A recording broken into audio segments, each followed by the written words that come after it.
Pemirsa, Anda masih bersama kami dalam Berita Lampung. Bagi Anda yang baru bergabung, inilah Berita Lampung Pilihan hari ini.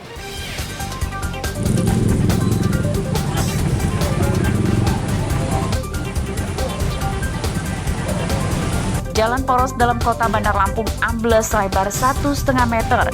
Arus lalu lintas masuk kota macet parah.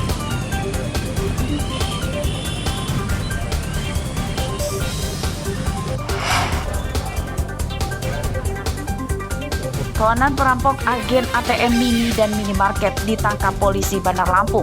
Polisi sita senjata api yang dipakai menodong korban.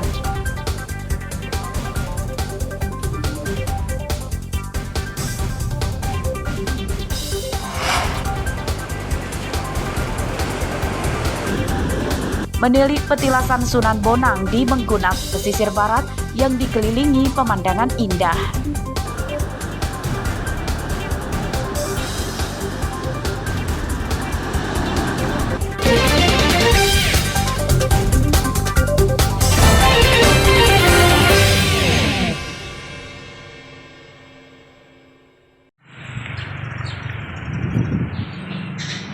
Haryadi, Kepala Desa Madaraya, Kecamatan Pagelaran Utara, Pringsewu, Senin siang nyaris jadi korban pemerasan. Pelaku mengaku sebagai kasih intel Kejaksaan Negeri Pringsewu. Menurut Haryadi, pelaku menelpon dan meminta sejumlah uang untuk operasional kantor Kejaksaan Negeri Pringsewu. Pelaku mengancam akan mengaudit penggunaan dana desa Madaraya jika permintaannya tidak dikabulkan. Pas saya mau berangkat ke kantor Pekon Madaraya, dia nelpon juga. Dalam teleponan itu maksud itu saya ada agak janggal.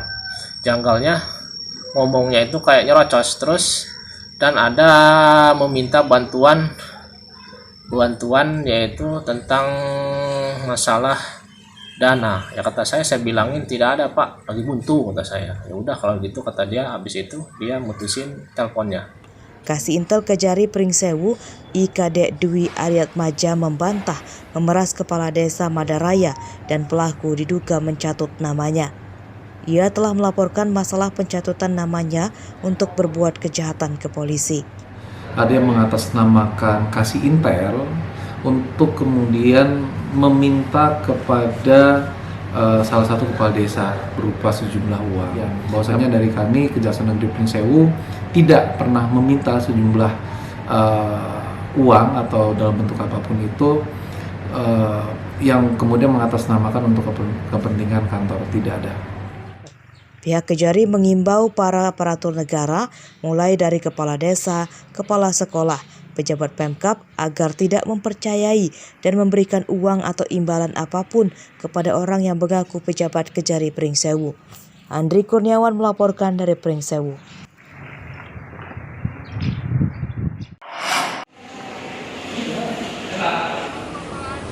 Pengusutan dugaan korupsi dana hibah di Komite Olahraga Indonesia atau KONI Lampung tahun anggaran 2020 masih terus bergulir. Senin siang Kejaksaan Tinggi Lampung menyatakan pada akhir 2022 mendatang dipastikan ada penetapan tersangka pada kasus tersebut. Tim penyidik Kejati Lampung terlebih dahulu akan menggelar fakta dan data hasil penyelidikan sebelum menetapkan tersangka. Data awal menunjukkan perhitungan auditor independen mencatat adanya kerugian negara dalam proses hibah KONI Lampung lebih dari 2,5 miliar rupiah. Ada kerugian negara dalam proses hibah di KONI sebanyak 2.570.532.500 rupiah. Berdasarkan fakta dan data hasil penyidikan, di mana penentuan tersangka didapat pada proses ekspos tersebut. Dana hibah KONI Lampung tahun 2020 totalnya 60 miliar rupiah, namun baru dicairkan 29 miliar rupiah. Pada penyelidikan dugaan korupsi di KONI, Kejati Lampung memeriksa 86 orang saksi. Arsadi Saputra melaporkan dari Bandar Lampung.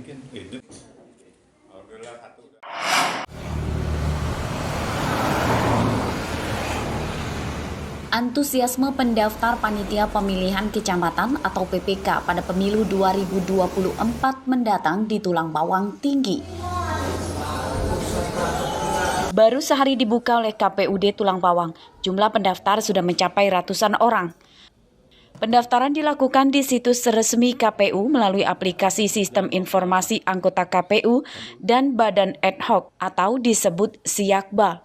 Senin siang jumlah pendaftar PPK mencapai 197 orang.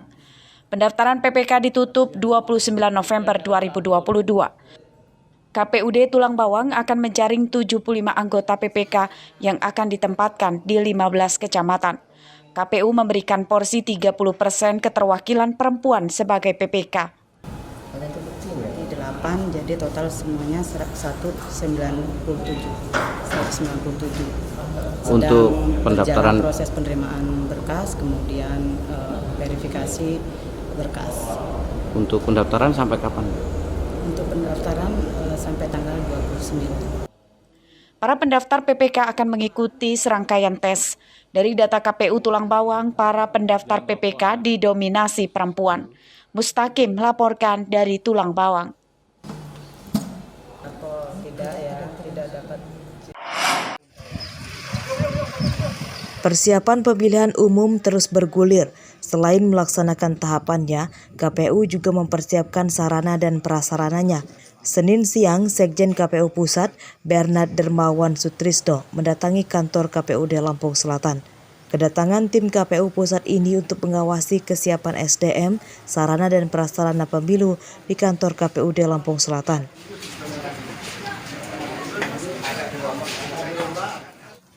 Tim KPU Pusat memeriksa gudang logistik pemilu. Ini untuk memastikan keamanan penyimpanan logistik pemilu seperti bilik dan surat suara. Pertama, memastikan kesiapan infrastruktur sarana dan prasarana ya untuk menunjang tahapan pemilu 2024. Lalu yang kedua, memastikan kesiapan gudang-gudang logistik ya di beberapa kabupaten kota. Jadi Pak, Gudang KPU Lampung Selatan pernah dibobol pencuri menjelang pemilu 2019 lalu. Ribuan bilik suara di gudang KPU Lampung Selatan raib digasak pencuri. Bilik suara yang terbuat dari seng itu rupanya dijual ke pengepul rongsokan. 2 pencuri ditangkap, sementara penadahnya tidak ditangkap. Ari Susanto melaporkan dari Lampung Selatan.